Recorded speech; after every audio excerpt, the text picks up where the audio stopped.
Alors, voici une lettre à celles et ceux qui font la promotion de la A154, A120. Nous sommes une petite association locale. Nous diffusons des propositions éco-résilientes pour prendre en compte la dérive climatique en cours. Nos partenaires sont les écoles, les collèges, les collectivités, les centres aérés, les EHPAD. Nous animons un réseau de terrain en Eure-et-Loir et nous avons vécu en 2024 une modification du régime climatique dans les activités que nous avons l'habitude de mener depuis maintenant 7 ans. Chaque année, lors d'un chantier paille, nous collectons environ 200 ballots de paille pour les activités de l'année suivante.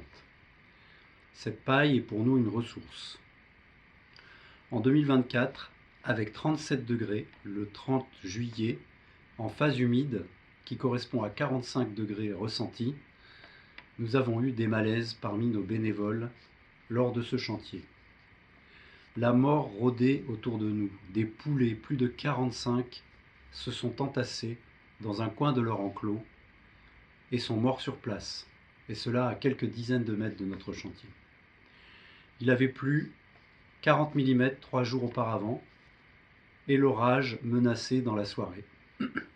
C'était le seul jour opérable dans cette période, et la récolte avait déjà été repoussée plusieurs fois. Nous n'avions pas connu cela auparavant. 5 mois plus tard, c'est-à-dire il y a quelques semaines, nous avons contribué à un chantier de plantation d'une haie de 800 mètres de long autour des champs d'une agricultrice bio qui a ses terres au nord de Chartres, le long de l'actuelle route nationale 154, 2 fois 2 voies. Et c'est par 3 degrés et une pluie ininterrompue que nous avons travaillé. Les conditions qualifiées de dantesques pour ce chantier, qui a réuni plus de 30 bénévoles, ont néanmoins permis que le travail soit fait et bien fait. On voit que la rudesse du climat s'installe de façon très tangible et nous impose son tempo. Les agricultrices et agriculteurs de France et de par le monde en savent quelque chose. Alors quand on voit des pseudo-décideurs de nos vies futures qui veulent couler du bitume et sceller du béton comme si de rien n'était, on s'insurge et on se révolte, parce qu'on a des enfants, des petits-enfants, et qu'on pense aux prochaines décennies, où on va devoir vieillir dans un monde saccagé.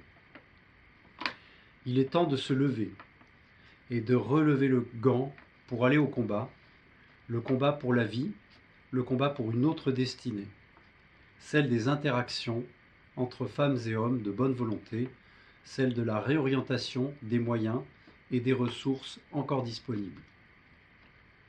Il faut mettre fin au détournement de l'argent et de la créativité hors du champ des possibles. Alors, pour la mobilité en Eure-et-Loir, vous les décideuses et les décideurs, vous savez quoi faire tout de suite et qui colle trait pour trait à la demande des citoyennes et des citoyens. Remettez en service la ligne de train Orléans-Rouen et abandonnez vos projets de mort bitumés et bétonnés.